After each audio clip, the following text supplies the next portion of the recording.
Assalamualaikum warahmatullahi wabarakatuh. Alhamdulillah, wassalatu wassalamu ala rasulillah. Segala puji bagi Allah subhanahu wa ta'ala, juga salawat dan taslim pada Nabi besar Muhammad sallallahu alaihi wa sahbihi wasallam.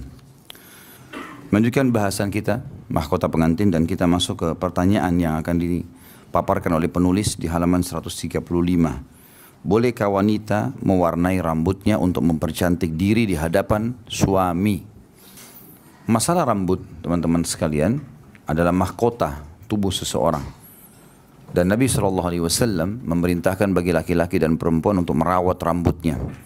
Sebagaimana dalam sebuah hadis yang sahih, man kana lahu sya'r falyukrimhu. Siapa yang Allah karuniai rambut, maka semestinya dia merawatnya, menjaganya. Dan Nabi SAW memiliki rambut yang sangat indah. Beliau kadang-kadang membiarkannya sampai lumah atau jummah, sampai ujung kuping atau sampai di pundak beliau SAW. Dan rambut ini bagian daripada hal yang bisa mendapatkan pahala darinya. Seperti misalnya tadi, kalau merawatnya dengan niat ini adalah titipan dari Allah untuk mempercantik diri, mempergagah gigi, itu semua boleh. Kemudian juga bisa menjadi ibadah, bahkan bagian daripada rukun iman, rukun Islam kita yang kelima, haji dan umrah.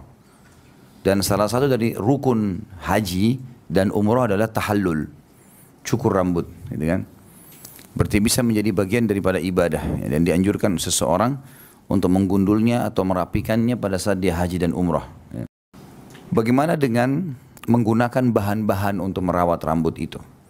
Jadi yang sebenarnya jadi bahasan itu, merawatnya bagian daripada ibadah. Bagaimana cara merawatnya? Apakah terbuka begitu saja? Maka jawabannya tentu ada batasan. Selama bahan-bahan yang digunakan, sampo, minyak rambut, ya, pelembut, conditioner atau apa saja, termasuk dalamnya pewarna. Selama bahan-bahannya halal, boleh. Dan khusus masalah mewarnai ini diambil daripada hadis Nabi SAW dua. Yang pertama, pada saat pembebasan kota Mekah, Abi Quhafa radhiyallahu anhu, ayahnya Abu Bakar. Abu Bakar namanya Abdullah bin Abi Quhafa. Ayah Abu Bakar masih dalam keadaan kafir sampai pembebasan kota Mekah. Saking tuanya, ya, karena dia sudah sampai punya cucu. Dan satu-satunya kata para ulama, sahabat yang 4 generasi semua sahabat. Ayahnya Abu Bakar, Abu Bakarnya, anak Abu Bakar, cucunya, ya, atau cucunya Abu Bakar. Ini semua berhasil hidup semasa dengan Nabi SAW. Abi Quhafa ini waktu pembebasan kota Mekah sudah sangat tua. Dikatakan pada saat itu sampai alisnya itu saking tuahnya berwarna putih dan sudah menutupi sebagian matanya.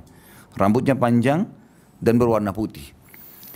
Dan saking tuanya sudah sangat lemah tubuhnya, maka Abu Bakar menggendongnya di jalan Mekah, dari jalan Mekah kemudian di bawah di hadapan Nabi SAW. Lalu Nabi SAW mengatakan, kenapa kau repot-repot membawanya? Mestinya kami yang mendatanginya. Kata Abu Bakar, tidak ya Rasulullah, dia lebih layak untuk mendatangi anda. Dia datang untuk masuk Islam. Lalu Abi Quhafa syahadat. Setelah syahadat kata Nabi SAW, bawalah dia kepada istri-istrinya, karena dia poligami. Bawalah dia kepada istri-istrinya, ayahnya Abu Bakar, agar mewarnahi rambutnya dan jenggotnya. Disuruh warnahi oleh Nabi SAW, karena warna putih semuanya. Disuruh warnahi. Tinggal warna yang boleh. Dan riwayat yang kedua, riwayat Abdullah bin Umar radhiyallahu anhu. Abdullah bin Umar masih muda. Umurnya masih di atas 30-an, pas 30-an itu sudah banyak jenggot putihnya. Maka Nabi SAW waktu lihat, Nabi mengatakan warnahilah. Warnahilah. Hanya saja kalimat warnahi ini masih harus dihubungkan dengan dalil yang lain. Ada dalil yang lain berbunyi warnahilah asal kalian menjauhi warna hitam. Nah, jadi asal warna hitam tidak, maka yang lain bisa. Biasanya ulama mengatakan lebih cenderung menggunakan warna coklat, coklat tua, ya. Mungkin ini yang juga menjauhi syuhrah. Karena ada orang masuk syuhrah, misalnya rambutnya dicat ungu, biru, ya. Itu atau orange, ya. Nah ini syuhrah, nggak boleh juga dia lakukan ini. Kalau syuhrah bukan cuma di pakaian, penampilan secara umum tidak boleh. Artinya membuat orang menilai kita negatif, gitu ya. Tapi kalau selain daripada ini maka dibolehkan, dan ini dasar daripada masalah bolehnya mewarnai rambut. Terlebih lagi bagi perempuan yang memang keindahan dia lebih terlihat lagi di rambutnya kalau dia memperindah untuk suaminya. Masuk dalam masalah ini bukan cuma mewarnai, meluruskan rambut, mengkeritingkan rambut, boleh. Merapikan. Jadi ada orang rambutnya sudah lurus tapi dia mau keritingkan. Ada orang keriting mau lurus. Ya. Ini alamnya ibu-ibu lah ya. Itu boleh semua, tidak ada masalah. Karena dia tidak merubah ciptaan Allah sebenarnya. Dia hanya memperindah. Sama dengan orang kalau giginya nggak rata lalu pakai behel misalnya, itu boleh. Karena dia merapikan. Yang tidak boleh itu mengubah ciptaan Allah. Gitu ya. Nggak boleh sama sekali dia mengubah secara total. Ya. Seperti misalnya mukanya sudah seperti ini diubah. Gitu. Misal dia tambah mata 1, ya. Jadi 3. Mungkin satu waktu ada waktu orang begitu menganggap perlu tambah mata 1. Allahu a'lam, kita katakan aneh-aneh ini. Saya subhanallah waktu sempat ngontrol mata saya di Johor di Malaysia. Pas masuk ke klinik, gitu, lagi nunggu antrian ada majalah Malaysia. Di dalam itu ditulis ada model baru, model terbaru. Model terbaru itu luar biasa. Saya nggak tahu ini kok bisa dianggap model terbaru gitu. Ya. Yang matanya sengaja ditarik, gitu, alisnya ditarik, segala macam, telinganya dipasang anting-anting sekian banyak, laki-laki dan perempuan. Ya, kemudian bibirnya sengaja dibesarin, dikasih beban, ya sampai jatuh gitu kan. Dan segala macam ini saya nggak tahu ini model dari mana, tapi dianggap model gitu. Mukanya jadi berubah, ya. Manusia jadi berubah, Allahu a'lam jadi apa gitu. Ya. Tapi seperti itulah, mungkin. Nah ini nggak boleh. Mengubah ciptaan Allah seperti ini yang dimaksud tidak boleh. Tapi kalau hanya sekedar merapikan, ya menata, itu adalah hal-hal yang masih dibolehkan secara hal yang wajar. Maksud dalamnya masalah ini. Penulis mengatakan, bolehkah wanita mewarnai rambutnya untuk mempercantik diri di hadapan suami? Jawabannya, tidak ada salahnya dalam hal itu. Bahkan itu dianjurkan. Asalkan menjauhi warna hitam. Berdasarkan sabda Nabi SAW di dalam hadis Bukhari Muslim, Iyakum wad-dukhula 'ala an-nisa faqala rajulun minal ansari ya Rasulullah afara'aita al-hamwa qala al-hammul maut. Hati-hati kalian dari menemui wanita, maksudnya bukan mahram, terbuka auratnya. Seorang laki-laki Ansar bertanya, wahai Rasulullah, apa pendapatmu tentang ipar? Pendapat anda masalah ipar bagaimana? Beliau mengatakan ipar adalah kematian. Kata beliau yang dimaksud dengan hadis ini adalah kerabat suami selain ayah dan anak-anaknya. Karena mereka ayah dan anak-anak adalah mahram istri. Mereka boleh berdua dan tidak dijuluki dengan istilah kematian. Tetapi yang dimaksud hanyalah saudara laki-laki, anak saudara laki-laki, paman, anak laki-laki saudara perempuan, dan selain mereka yang dihalalkan bagi wanita menikah dengannya seandainya tidak bersuami. Biasanya kerabat suami dianggap remeh, lalu saudara laki-laki berduaan dengan istri saudaranya. Ia diserupakan dengan kematian karena ia lebih pantas untuk dilarang daripada laki-laki asing. Dan ini disebutkan dalam Fathul Bari. Hadis masalah atau pertanyaan tadi masalah mewarnai rambut sudah kita selesaikan. Karena memang beliau tidak datangkan dalil, yang beliau cuma mengatakan bolehkah, maka beliau mengatakan boleh dan dianjurkan. Lalu beliau kembali di paragraf setelahnya menjelaskan hukum yang lain. Tentang bolehkah wanita berkumpul berduaan saja dengan iparnya. Sebagaimana boleh dia berdua dengan mertuanya. Ya, atau anak pasangannya. Maka jawabannya tidak boleh kalau ipar. Kalau ipar tidak dibolehkan. Tapi kalau mertua, ya, anak pasangan, mungkin kita nikah sama janda atau duda, ya, yang lawan jenis anaknya, maka ini semua dibolehkan. Ya. Tapi kalau ipar sama sekali tidak boleh. Dan ini hukum syar'i tersendiri. Jadi tidak ada hubungannya dengan tadi masalah mewarnai rambut, itu sudah selesai. Dan Nabi SAW menggambarkan ipar dengan kematian. Dan ini sekaligus meluruskan banyak kesalahan yang kita fahami di Indonesia. Ya, jadi kadang-kadang karena adik ipar, kakak ipar, dianggap tidak masalah lah. Dia lagi pergi kantor, dibiarin adiknya antarin istrinya atau kakaknya antarin. Ya, ini kata Nabi SAW kematian. Ya. Waktu Nabi bilang jangan masuk menemui wanita-wanita yang bukan mahram. Kata para sahabat, ya Rasulullah, ipar bagaimana? Adik saya, kakak saya. Kata Nabi SAW justru itu kematian. Kenapa dikatakan kematian? Karena kalau pasangan kita selingkuh dengan saudara kita, itu berat sekali. Berat sekali. Dibandingkan dengan selingkuh dengan orang lain. Ya. Apalagi kalau sampai hamil. Karena anak, misal seseorang punya istri, lalu istrinya selingkuh dengan saudara si suami tadi. Laki-laki, kakaknya misalnya atau adiknya. Kemudian hamil. Maka anak yang dikandung juga dari sperma kakaknya si suami. Ini parah sekali, menyakitkan dibandingkan dengan orang lain. Orang lain mungkin dia cerai selesai. Gitu. Kalau ini enggak, walaupun bercerai, ada bekas, kakaknya selalu dilihat sama dia. Ini pernah terjadi kepada salah satu orang yang saya kenal dulu. Subhanallah. Begitu istrinya selingkuh dengan kakaknya dia, badannya yang tadinya kekar, segar, menjadi kurus sekali. Dia pikirkan masalah itu. Teman saya dulu di kampus gitu. Waktu kami masih SMA, saya sudah tingkat 1 kuliah, dia masih kelas 3 SMA, tapi dia sudah berumah tangga dari Pakistan. Masya Allah, badannya kekar, segar, orangnya selalu cum laude di sekolah, juara terus gitu. Terus tiba-tiba saya bisa tempat tinggal karena kami biasa dulu tiap tahun dipindahin kamarnya supaya digilir lah, kita pindah-pindah ke semua asrama di kampus itu. Saya mungkin tidak ketemu dia 1 tahun. Setelah saya ketemu orangnya kurus sekali, berubah. Saya sampai panggil dia, kenapa akhi? Ada apa? Dia bilang ada masalah saya. Nanti kalau ada waktu saya mau mampir ke kamar kamu bisa. Saya bilang silahkan. Habis isya terbuka kamar. Datang tadi di kamar asrama saya lalu dia ceritakan. Ternyata kasusnya tadi. Ya, kasusnya dia tinggalkan istrinya di negerinya. Kemudian dia kuliah di Madinah. Ya orang bisa pulang. Kalau punya duit dia bisa pulang 2 bulan sekali. 2 bulan, 3 bulan. Maksud saya pada saat liburan dia bisa pulang. 6 bulan ya. 6 bulan sekali dia bisa pulang. Jadi setahun 2 kali pulang. Kalau tidak, dia tunggu tiket dari kampus gratis, dia harus lulus ujian, di akhir tahun dia pulang. Kemudian orang ini 1 tahun tidak ketemu istrinya. Kemudian dia pulang liburan 2-3 bulan, lalu dia kembali lagi kuliah, seperti itu sekolah. Rupanya waktu dia pulang, istrinya rupanya nggak enak sama dia, cerita. Kalau selama dia kuliah di Madinah, ya istrinya diganggu oleh kakaknya sendiri yang serumah, akhirnya terjadilah perselingkuhan. Dia bilang, bayangkan Khalid bagaimana sakit hati saya. Ini istri saya, ini kakak saya. Apa yang saya harus lakukan? Subhanallah, jadi saya memang berpikir hadis ini luar biasa. Menggambarkan ipar itu kematian. Karena bahaya, mungkin awalnya tidak. Mungkin pada saat kita minta tolong sama adik ipar atau kakak ipar menemani pasangan kita, mungkin awalnya tidak terjadi apa-apa, tapi syaitan menjaga itu. Mungkin dengan tidak sengaja tersentuh, tidak sengaja ini, tidak sengaja itu, terjadilah interaksi yang berbahaya. Bukan berarti kita tidak boleh interaksi sama ipar ya, tapi kalau berduaan ini yang dimaksud. Ini tidak dibolehkan sama sekali, itu dikenal dengan khalwat. Tapi kalau kita ketemu di acara keluarga, orang menanyakan kabar baik bagaimana, kemudian kita tinggalkan, itu tidak ada masalah.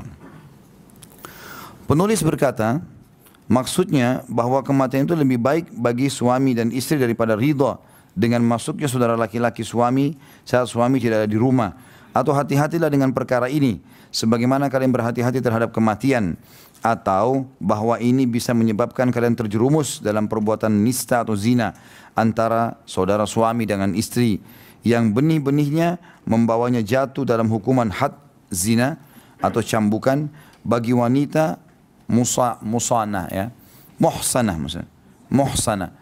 muhsanah artinya sudah menikah. Kalau laki-laki muhsan ya. Tentu beda hukumnya ya. Kalau ada laki-laki dalam Islam dan perempuan yang berzina belum nikah, maka hukumnya dicambuk 100 dirah dan diasingkan 1 tahun. Kalau dia sudah menikah, maka hukumannya dirajam. Sekali lagi, jadi kalau misalnya ada seorang muslim dan muslimah, satu waktu, ini contoh saja, mudah-mudahan tidak terjadi. Ada seorang muslim dan muslimah umurnya berzina di umur 15 tahun, atau dia berzina di umur 60 tahun. Salah satunya, masih muda sekali atau sudah tua, tapi belum pernah menikah. Ya, gadis tua atau bujang tua ini terus dia berzina, hukumnya dicambuk tetap. Kalau ada orang pernah menikah, walaupun 14 tahun dia pernah menikah, maka hukumannya adalah dirajam, muhsan. Ya, dirajam. Ya. Termasuk tidak boleh selain daripada ipar adalah duduk merapat dengan yang bukan mahram di pengajian. Maju, kasih tempat. Lama-lama merapat semua ke belakang nanti. Hah? Jadi ini tidak boleh juga ya. Ini yang dibahas oleh beliau tadi. Beliau mengatakan atau bahwa kematian itu lebih baik bagi ipar daripada menemui istri saudara laki-lakinya saat saudaranya tidak berada di rumah. Itu semua makna-makna hadis tadi. Di sini mungkin ada orang yang mengatakan mengapa sedemikian bingung dan ragu, padahal sebagian ibu mengatakan saudara laki-laki suami atau ipar sekiranya istri saudaranya telanjang niscaya ia akan menutupinya dengan pakaiannya. Jadi mengapa sedemikian bimbang dan ragu? kalian membuka pintu dengan cara ini untuk orang ini? Ya. Kami jawab, hadis mulia ini bukan muatan kami, bukan hasil akal dan pengalaman kami, tapi ini adalah hadis Nabi SAW yang tak pernah berkata berdasarkan hawa nafsunya. Perkataannya hanyalah wahyu yang diwahyukan kepadanya. Zat yang telah menciptakan makhluk lebih tahu tentang mereka berikut jiwanya. Dialah yang telah memperingatkan kita agar hati-hati dari masuknya kerabat suami pada istri saat suami tidak berada di rumah lewat lisan Rasulnya SAW. Apakah kalian lebih tahu ataukah Allah? Orang mukmin itu wajib mengatakan kami mendengar dan kami patuh. Kita tidak mengatakan seperti yang dikatakan kaum Yahudi, saudara kerah dan babi. Ya, ini ada istilah. Jadi memang orang-orang Yahudi diberikan julukan oleh Nabi SAW saudaranya kerah dan babi. Karena ada di antara mereka yang pernah dikutuk oleh Allah, dikenal dengan Ashabus Sabt, yang mengotot mancing hari Sabtu, Allah kutuk menjadi kera dan babi. Ya. Maka keluarlah istilah itu. Kami dengar dan kami durhaka. Begitu perkataan orang Yahudi. Kami dengar ayat-ayat Allah, tapi kami durhaka. Kami enggak mau ikut. Kalau kita enggak, kita mengatakan kami dengar dan kami patuh. Di samping itu, berbagai surat kabar mengabarkan tiap harinya kisah-kisah tentang saudara membunuh saudaranya setelah perselingkuhan dengan istri saudaranya terbongkar. Kisah-kisah percintaan seorang teman dengan istri temannya dan konspirasi pembunuhan dan banyak lagi untuk disebutkan. Karenanya berhati-hatilah hai saudaraku terhadap masuknya kerabat suami atau temannya saat suami sedang tidak berada di rumah. Ini yakni tidak memasukkannya ke dalam rumah adalah salah satu hak suami atas istrinya. Jika terjadi perselisihan antara suami istri, kepada siapakah mereka berhakim? Ini pertanyaan lain lagi. Jadi tadi poin tentang perempuan boleh dandan, boleh. Merawat rambut, boleh. Sudah selesai. Bahasan yang selanjutnya adalah masalah hukum ipar. Bertemunya wanita dengan saudara atau kakak atau adik suaminya. Atau kita bisa balik juga ya. Boleh juga kita balik. Si laki-laki suami bertemu dengan adik atau kakak istrinya. Sama. Dua-duanya fitnah. Saya tahu benar ada kasus rumah tangga yang kebetulan saya juga termasuk ikut dalam memecahkan pada saat itu. Jadi ada seseorang menikah kemudian tinggal di luar negeri. Bukan tinggal di Indonesia, tinggal di luar negeri. Kemudian adiknya si perempuan ini si istri, rupanya di Indonesia pergaulannya bebas sekali. Maka oleh kerabatnya dikirim, suruh titipin di rumahnya. Iparnya tadi suruh itu jadi ini kakak ini adik sudah nikah si kakak belum gitu, maka ini dikirim ke sini gitu, berjalan satu rumah sama iparnya nggak ada apa-apa sama sekali nggak, jalan 1 tahun tidak masalah, rupanya berjalan waktu gitu kan, entah bagaimana godaan syaitan karena sering interaksi sering lihat segala macam muncul rasa suka, terjadilah perselingkuhan antara si suami dengan kakak iparnya ini yang masih gadis. Dijaga tidak kelihatan, akhirnya ketahuan juga. Namanya satu rumah. Waktu ketahuan, si istri serba salah. Dalam hati ini kakaknya dan kerabatnya titipkan. Di Indonesia mereka sudah angkat tangan. Di sini aman, tapi masalah dengan suaminya. Gitu kan? Akhirnya dalam kondisi simpang siur luar biasa rumah tangga itu. Luar biasa. Tapi di sini ada terjadi hal yang buruk, lebih buruk daripada itu. Akhirnya si istri menerima kakaknya supaya sama-sama juga dengan suaminya tapi tidak nikah. Gitu. Karena sudah tidak bisa buat apa-apa. Gitu. Jadi seperti orang yang poligami, satu rumah 2 kamar, tapi ini haram, nggak boleh. Karena kan haram menggabungkan 2 saudari. Nggak boleh. Tapi sudah terjadi, subhanallah. Seperti itu. Cuma si istri ini seperti orang yang sakit hati. Cuma keadaan nggak bisa lagi buat apa-apa. Nah itu efek-efeknya bahaya sekali. Gitu. Pertanyaan selanjutnya adalah, jika terjadi perselisihan antara suami istri, kepada siapakah mereka berhakim? Biasanya, seorang suami menceritakan konfliknya dengan istrinya kepada teman dekatnya dan meminta untuk memecahkan perselisihan tersebut dengan berbicara kepada istrinya dan sebagainya.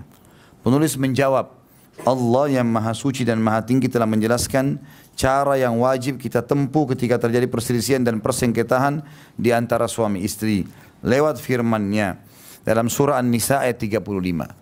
A'udzu billahi minasyaitonir rajim. Wa in khiftum shiqaqa bainihima fab'athu hakaman min ahlihi wa hakaman min ahliha in yurida islahan yuwaffiqillahu bainahuma innallaha kana aliman khabira. Hakam dari keluarga wanita, Jika kamu khawatirkan ada persengketaan antara keduanya suami istri, maka kirimlah seorang hakam, ya, hakim maksudnya, dari keluarga laki-laki dan seorang lagi hakim dari keluarga perempuan. Jika kedua hakim tersebut bermaksud mengadakan perbaikan, niscaya Allah memberi taufik kepada suami istri itu. Sesungguhnya Allah Maha mengetahui lagi Maha mengenal. Jadi caranya, teman-teman di sini kalau sudah berumah tangga, jangan karena pusing hadapin istrinya misalnya, atau pusing hadapin suaminya, dia minta, si laki-laki ini minta teman kantornya laki-laki, ini istri saya nasihati. Hah? Boleh nasihati apa kira-kira sama temannya? Hah? Diajak keluar, hah? Ngobrol di rumah makan. Hah? Kira-kira jadi perselingkuhan enggak? Nah, secara rasional, gitu kan? Pastilah itu. Sama juga begitu. Seorang wanita tahu ada masalah sama suaminya, dia suruh temannya perempuan telepon suaminya. Hah? Kasih solusi nggak? Apalagi kalau dasarnya yang sedang diberikan minta saran ini orang yang tidak beragama atau orang yang belum menikah, nggak ada pengalaman. Makanya nggak mungkin. Saya tahu ada rumah tangga pecah sampai terjadi perceraian gara-gara si istri suka konsultasi masalah rumah tangganya dengan suaminya dengan adiknya yang masih belum menikah. Nggak ngerti apa-apa, masih baru lahir kemarin ya. Masih baru SMP, SMA ditanya, menurut kamu bagaimana suami saya begini? Dia urus dulu dirinya saya masih belum bisa, mau urus rumah tangganya orang lain nggak mungkin. Tapi itu terjadi, gitu kan. Atau banyak juga orang begitu. Saya tahu ada rumah tangga banyak sekali kasus yang dipaparkan ke saya itu. Ada orang laki-laki berteman dekat dengan temannya, sering temannya datang ke rumah berkunjung. Istrinya ini suka datang keluar, dianggap teman suaminya. Keluar nggak pakai hijab, bawa minuman, ngobrol-ngobrol, duduk ngobrol situ, bercanda-bercanda. Akhirnya pada saat suaminya pun keluar kota, temannya datang. Dan dia layani. Terjadi perselingkuhan. Dan yang lebih parah, cerai sama suaminya, nikah sama teman suaminya. Ada di Jakarta ini, masih sampai sekarang ya. Dan kesian sekali, saya melihat suaminya itu, subhanallah ya, orang yang sabar gitu. Dia tahu istrinya nikah sama temannya, dia akhirnya dia jalan. Sekarang pun dia jalan. Sampai sekarang belum berumah tangga. Ya. Tapi ini subhanallah bahayanya itu ya. Jadi bukan begitu caranya. Caranya Allah sudah ajarkan. Utus hakim dari keluarga. Keluarga laki-laki siapa yang paling bijaksana datang satu orang, keluarga perempuan satu orang yang bijaksana datangkan. Jadi si laki-laki ini menyampaikan masalahnya kepada orang yang bijaksana dari keluarganya, si perempuan menyampaikan tentu mahramnya di sini ya, adiknya, kakaknya, tapi kira-kira yang sudah dewasa atau orang tuanya, ayahnya disampaikan masalahnya. Lalu dua hakim ini saling menyampaikan, ini loh keluhan adik saya begini, keluhan kakak saya begini. 1, 2, 3, 4, 5. Kata Allah dijanjikan kalau dua-duanya ingin memperbaiki keadaan, memang niatnya mau menyatukan kembali, Allah akan kasih taufiknya. Pasti bisa baik, asal cara seperti ini. Jadi jangan pernah libatkan orang ketiga, orang yang bukan yang diperintahkan oleh Allah. Termasuk hati-hati juga dengan para da'i-da'i. Bukan berarti da'i itu malaikat. Nggak boleh semuanya disuruh bicara sama istri kita misalnya. Walaupun itu alam saya sebagai da'i. Saya tahu orang-orang da'i mengatasnamakan diri da'i, tapi akhirnya salah langkahnya. Gitu kan? Karena terlalu seringnya melanggapi curhat-curhat akhirnya jadi masalah. Gitu? Ini tidak boleh juga dilayani. Gitu. Harusnya gitu. Kalau bertanya hukumnya ini apa? Jawabannya begini, selesai. Tapi kalau sudah mulai curhat lama ngomong, ini nggak bisa. Nggak boleh buka pintu itu. Ya. Kalau tidak mau masuk angin, jangan buka pintu yang masuk angin. Nah. Karena kalau sudah masuk angin kembung. Kembung susah tidur. Mulai bayangin istrinya orang, suaminya orang, haram dalam agama. Nggak boleh. Karena itu jika terjadi perselisihan suami istri semestinya membawa masalahnya kepada dua hakim. Satu hakim dari keluarga suami dan satu hakim dari keluarga istrinya. Bukan kepada teman dekat agar istri bisa bercerita kepadanya sejauh mana penderitaan bersama suaminya. Lalu tanda kutip teman dekatnya memegang pundak si istri, lalu meletakkan kepalanya pada kedua bahunya sambil menangis karena buruknya perlakuan suaminya. Setelah itu gilirannya mengadu, yakni mengadukan kepadanya akan pengabaian istri padanya. Akhirnya dua-dua pada curhat dia ini. Ya. Betapa banyak orang berangan-angan untuk menikah dengan seorang wanita yang sama kecantikannya, akal dan lainnya. Lalu tumbuhlah benih-benih perselingkuhan. Hati-hati saudaraku. Hati-hatilah wahai suami dari tindakan mengabaikan kitabullah dan sunnah Rasulnya alaihi salatu wassalam. Maka hendaklah kehidupan anda seluruhnya merujuk kepada kitabullah dan sunnah Rasulnya alaihi salatu wassalam, baik dalam cinta maupun saat terjadi perselisihan. Kita berlindung kepada Allah dari kemunafikan dan perselisihan. Di sini kami harus mengingatkan tentang perlunya memisahkan kaum wanita dari kaum laki-laki ketika melakukan kunjungan keluarga dan berbagai kegiatan sejenisnya. Seringkali kita melihat laki-laki membawa istrinya saat bertandan ke rumah salah satu temannya untuk saling kenal di antara para istri. Lalu kaum wanita duduk bersama kaum pria dan mata saling memandang. Masing-masing laki-laki memandang istri temannya. Dan bisa jadi salah satunya tanda kutip bersedih karena kurangnya kecantikan istrinya. Jika dibandingkan kecantikan dimiliki istri temannya, akibatnya ia mulai tidak suka atau benci pada istrinya sendiri. Atau seorang wanita memandang suami temannya, lalu ia bersedih saat melihat bagaimana suami yang pengasih itu memperlakukan istrinya. Bagaimana ia bersikap mesra dengannya, memuji kecantikannya dan bermuamalah dengan baik bersama istrinya. Namun mengapa hal ini tidak terjadi dari suami dan begitulah seterusnya. Yang lebih parah akan terjadi campur baur yang terlarang antara kaum laki-laki dan kaum wanita dan membangkitkan kecemburuan di antara kaum wanita. Karena ketika perempuan yang satu melihat bahwa perempuan lain memakai pakaian terbagus, memasang anting-anting di telinganya, di tangannya terdapat emas seberat sekian, ditambah lagi keberadaan suaminya yang penuh cinta dan menyenangkan, serta tidak pernah menyuruh dan mengeraskan suaranya, penuh kelembutan dan berpendidikan, lalu ia pun mulai membandingkan dengan suaminya. Dan ini bahayanya. Artinya boleh saja saya ngajak istri saya ke rumah teman saya, lalu istri saya ketemu sama istrinya, ya sudah, mereka duduk ngobrol kenalan, itu nggak apa-apa. Tapi duduk ngobrol sama kita sama-sama rame-rame, ini yang dilarang kata penulis. Karena khawatirnya kalau duduk berempat misalnya, lalu istrinya ini melihat suaminya sana, ya, istri sana melihat suami yang ini. Terjadilah penilaian-penilaian. Ya. Ini bahaya dan ini banyak terjadi. Ini tidak boleh teman-teman sekalian, tidak boleh sama sekali. Jangan lakukan. Kalau ada pun pertemuan dengan teman-teman, biarkan perempuan duduk sendiri, laki-laki duduk sendiri. Itu jauh lebih aman. Karena tatapan mata tidak bisa dikontrol, orang bisa melihat salah. Akhirnya kita nilai pasangan kita kurang, gitu kan?